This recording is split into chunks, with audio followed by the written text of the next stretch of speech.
अस्सलाम वालेकुम बच्चों। आज हम स्टार्ट कर रहे हैं चैप्टर 13 एक्सरसाइज 13A और इसका नाम है बेटा area perimeter and area of the plane figures. ठीक है, हम लोग एरिया और पेरीमीटर फाइंड करेंगे इसमें।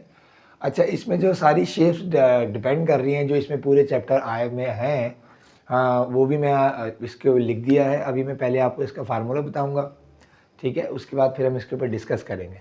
सबसे पहली डायग्राम है रेक्टेंगल। रेक्टेंगल की प्रॉपर्टी ये बेटा, पहली प्रॉपर्टी ये कि इसके चारों एंगल जो होते हैं 90 डिग्री होते हैं, और दूसरी प्रॉपर्टी ये कि अपोजिट साइड जो होती हैं वो हमेशा बराबर होती हैं।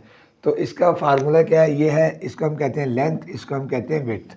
ठीक है बेटा, तो एरिया का फार्मूला आ जाएगा लेंथ इंटू विड्थ। ये बहुत इंपॉर्टेंट एक्सरसाइज है क्योंकि इसमें आपने मोस्टली फार्मूलाज याद करने हैं। ठीक है, पेरीमीटर का फार्मूला क्या है भाई, 2l+b। वैसे पेरीमीटर क्या होता है, आउटर लाइन। अगर मैं इन सबको प्लस करूंगा तो हमारे पास पेरीमीटर आ जाएगा, लेकिन क्या है, इसका एक स्पेसिफिक फार्मूला है, 2 इंटू लेंथ प्लस ब्रेथ, या लेंथ प्लस विड्थ भी कह सकते हैं, कोई फ़र्क नहीं है। इसके बाद आ जाए स्क्वेयर। स्क्वेयर की प्रॉपर्टी बेटा ये है कि पहली बात कि चारों एंगल 90 डिग्री होते हैं, और दूसरी इसकी अहम प्रॉपर्टी है कि चारों साइड्स बराबर होती है। ठीक है, इसलिए इसमें लेंथ विड्थ नहीं होती, इसमें एरिया में सिंपल आ जाएगा जी x², यानी साइड इंटू साइड। ठीक है बेटा, पेरीमीटर कितना है, 4 साइड्स हैं, तो हम यहाँ लिख देंगे 4x। वैसे आप प्लस भी कर सकते हो, नॉट अ बिग डील। ये आ जाए ट्राइंगल। ठीक है बेटा, इसमें एक चीज़ मुझे हाइट लगानी चाहिए थी, इसको हम कहते हैं हाइट। एरिया का फार्मूला होता है बेटा 1/2 इंटू बेस इंटू हाइट। ये है एरिया ऑफ द ट्राइंगल। कोई भी ट्राइंगल का जब एरिया की बात करते हैं तो हमारे पास फार्मूला आता है 1/2 into base into height. Perimeter जो होता है जी साइड प्लस साइड, यानी 1, 2 और ये 3 जो तीनों साइड्स हैं उसको हम प्लस कर देंगे। ठीक है जी, यहाँ है सर्कल। सर्कल को ज़रा कर लीजिए, देख लीजिए बेटा, इसको हम कहते हैं रेडियस और इसको हम कहते हैं डायमीटर। क्या कहते हैं, डायमीटर। याद रखना बेटा, 2 रेडियस मिलके एक डायमीटर बनाते हैं। ठीक है, ये ठीक है बेटा जी। अब आ जाओ, एरिया का फार्मूला होता है πr²। पाई की वैल्यू होती है बेटा 22/7। याद रखिएगा, ये स्टैंडर्ड है। जब कभी भी पाई आएगा तो आपने क्या लगाना है, 22/7। अच्छा जी, अगर आर गिवन हो तो सी क्या होता है। अच्छा, एक सबसे अहम बात बेटा, सी सरकमफ्रेंस और पेरीमीटर में कोई फ़र्क नहीं होता। राउंड शेप के लिए सरकमफ्रेंस का वर्ड यूज़ किया जाता है, और पेरीमीटर जिसकी साइड्स होती हैं उसके लिए पेरीमीटर यूज़ किया जाता है। ठीक है, अगर रेडियस गिवन हो तो पेरीमीटर का फार्मूला क्या होता है बेटा, c = 2πr। ठीक है बेटा, क्या है, 2πr। और अगर डायमीटर गिवन हो तो फार्मूला होता है c = d या πd। ठीक है बेटा जी। अब आ जाओ, ये हमने इसको सर्कल को क्या कर दिया, हाफ। अब इसका फार्मूला क्या हो जाएगा, फार्मूला सेम रहेगा, ये हो जाएगा जी 1/2 πr²। ठीक है जी, 1/2 πr² का मतलब आधे सर्कल का हमने एरिया फाइंड करना है। पेरीमीटर में थोड़ा सा फर्क है, अगर आपका डायमीटर है, ये d है ना, तो पेरीमीटर का फार्मूला मैं यहाँ लिख देता हूँ भाई, थोड़ा सा बड़ा है। पेरीमीटर आ जाएगा जी 1/2 πd + d। देखिए जी, सरकमफ्रेंस जो हमने ये वाला फार्मूला वो यहाँ से लेके और ये आएगा यहाँ तक, और जाहिर सी बात है पेरीमीटर का मतलब है आउटर लाइन, तो इसका ना ये वाली लाइन भी ऐड होगी, इसलिए हमने क्या किया 1/2 πd + d। ठीक है बेटा, तो ये है फार्मूले। अब हम शुरू करते हैं अपनी एक्सरसाइज। अच्छा जी, ये है क्वेश्चन नंबर 1। सबसे पहले तो जो पहला सवाल गिवन है आपको चैप्टर 13 में, ये मैंने हेल्प इसलिए पहन लिया भाई इरेज करने के लिए। ठीक है जी, तो ये है कन्वर्जन।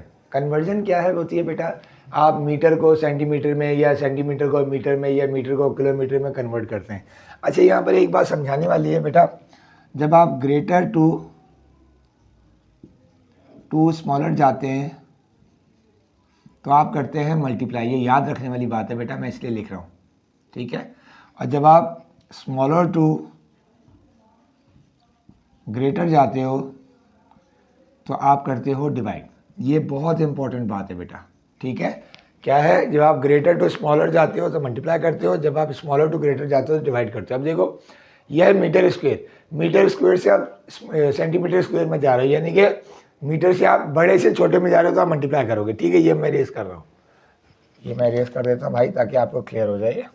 अब आ जाओ भाईजान, क्या है 40 मीटर स्क्वायर, ठीक है। अब याद रखिएगा बेटा कि 1 किलोमीटर बराबर होता है 1000 मीटर के, ये याद रखने वाली बात है।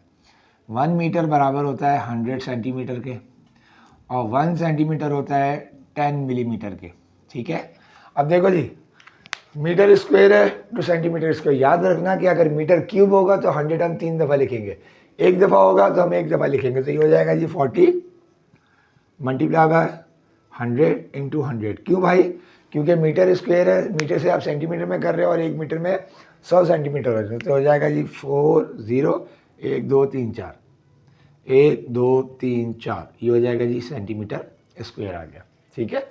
सो ये आपका हो गया आंसर। इधर आ जाओ भाई, ये भी आप क्या कर रहे हो, छोटे से बड़े में बड़े से छोटे में जा रहे हो, तो आप क्या करोगे, सॉरी पहले बी करना चाहिए था मुझे, मैं सी भी चला गया। सेंटीमीटर स्क्वायर से मीटर स्क्वायर में, यानी अब आप छोटे से बड़े में जा रहे हो तो ऑब्वियसली डिवाइड करोगे, ये हो जाएगा 16 अपॉन 100 इंटू 100, ठीक है, 2 दफ़ा आ गया। ये हो जाएगा 16 अपॉन 1 1 2 3 4, कितने 0 4, तो हो जाएगा जी 1 2 3 4, तो हो जाएगा जी 0.0016 मीटर स्क्वायर, ये हो गया आंसर, ठीक है बेटा। अच्छा जी, अब आप आ जाओ सी पार्ट में। अगेन मीटर से सेंटीमीटर में करना है, यानी बड़े से छोटे में, तो हमने मल्टीप्लाई करेंगे 0.03 मल्टीप्लाई बाय 100 मल्टीप्लाई बाय 100। जब आप इसको मल्टीप्लाई करोगे तो आपके पास आ जाएगा जी सर, ये हो जाएगा आपके पास 300 मीटर स्क्वायर, ठीक है, ये आपका हो गया आंसर। अब हम आखिरी वाला कर लें भाई, ठीक है जी। ये हो जाएगा जी 28,000 डिवाइडेड बाय 100 इंटू 100। देखो जी 1 2 1 2, ये और ये कट गया, तो ये आ गया 28 अपॉन 10, इसका मतलब ये हो गया 2.8 मीटर स्क्वायर, ये आपका आ गया सर आंसर, ठीक है बेटा। So that was question number 1। अब हम करते हैं क्वेश्चन नंबर 2, बल्कि हम इसको यहीं ख़त्म करते हैं। क्वेश्चन नंबर 2 इंशाल्लाह नेक्स्ट वीडियो में करूँगा। आपसे हम्बल रिक्वेस्ट है, चैनल को शेयर करें, सब्सक्राइब करें, लाइक करें, बेल आइकन ज़रूर दबाइएगा, और वीडियो को कंप्लीट देखिएगा और कमेंट ज़रूर कीजिएगा, ठीक है बेटा। फिर आपसे मुलाकात होती है नेक्स्ट वीडियो में। Thank you.